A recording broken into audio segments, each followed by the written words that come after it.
Aldous Huxley's Brave New World presents a nightmare future in which humans are no longer born, but cloned, hatched in incubators to perform predetermined roles in a worldwide corporate slave state.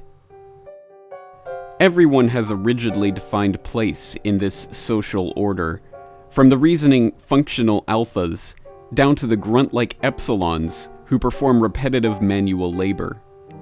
Each worker is programmed from birth with subliminal messages, simple catchphrases which adults use to regulate all aspects of their lives.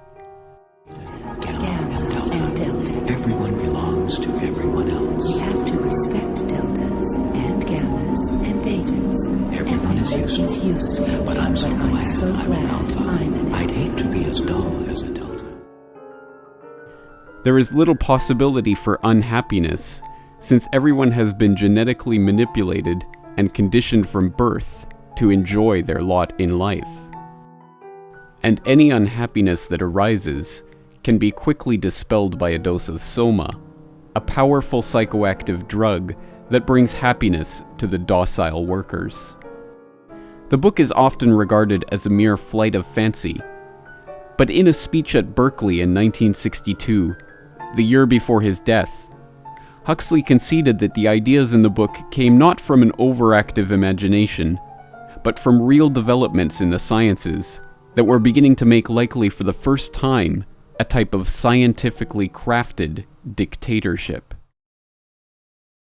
Well, it seems to me that the nature of the ultimate revolution with which we are now faced is precisely this, that we are in process of developing a whole series of techniques which will enable the controlling oligarchy, who have always existed and presumably always will exist, to get people actually to love their servitude. This is seems to me the ultimate in malevolent revolution, shall we say. And this is a problem which has interested me for many years, and about which I wrote 30 years ago a fable, The Brave New World. And I have noticed with increasing dismay that a number of the predictions which were purely fantastic when I made them 30 years ago have come true or seem in process of coming true. Although it may sound like Huxley is speaking of these scientific developments as an arm's-length observer, in fact, his family had stood at the very center of Western science for decades.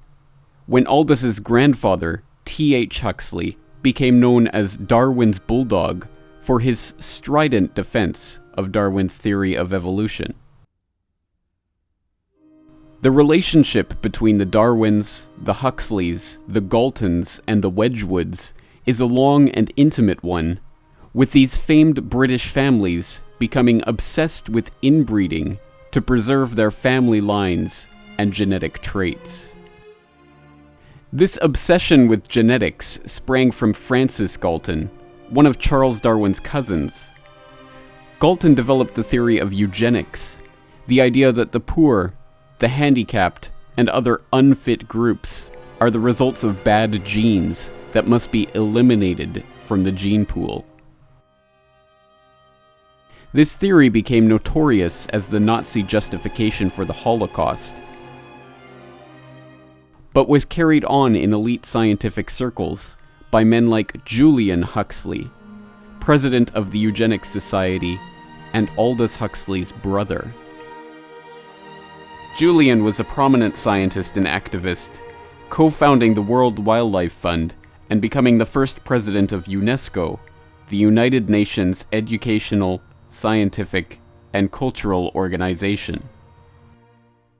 In the founding document of UNESCO, entitled UNESCO, Its Philosophy and Its Purpose, Julian Huxley writes, "It is, however, essential that eugenics should be brought entirely within the borders of science.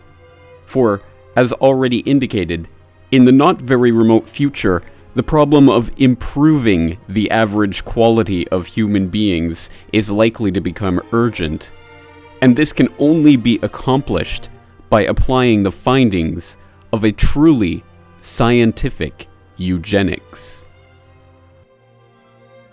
Julian Huxley was preceded as president of the Eugenics Society by another of the Huxley-Darwin-Galton relatives, Sir Charles Galton Darwin.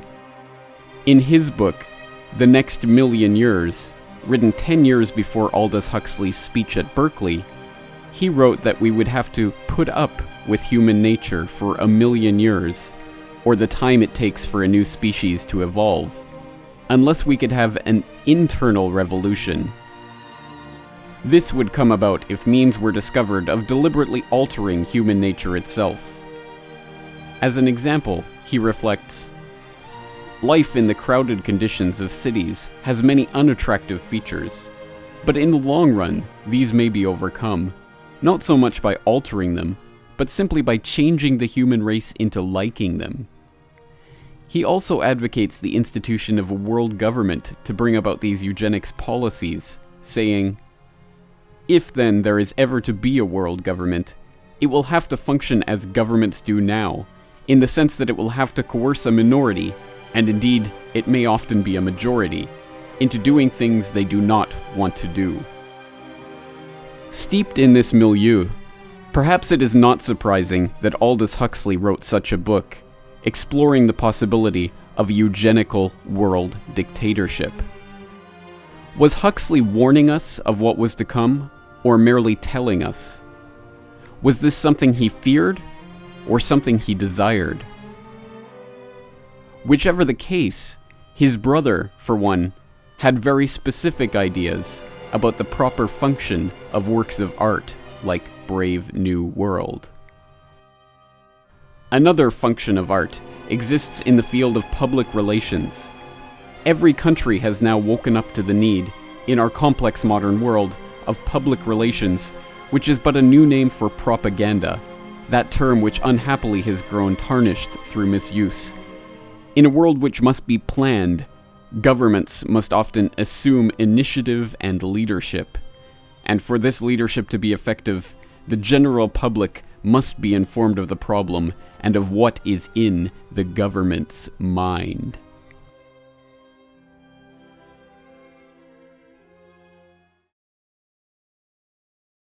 To get people actually to love their servitude.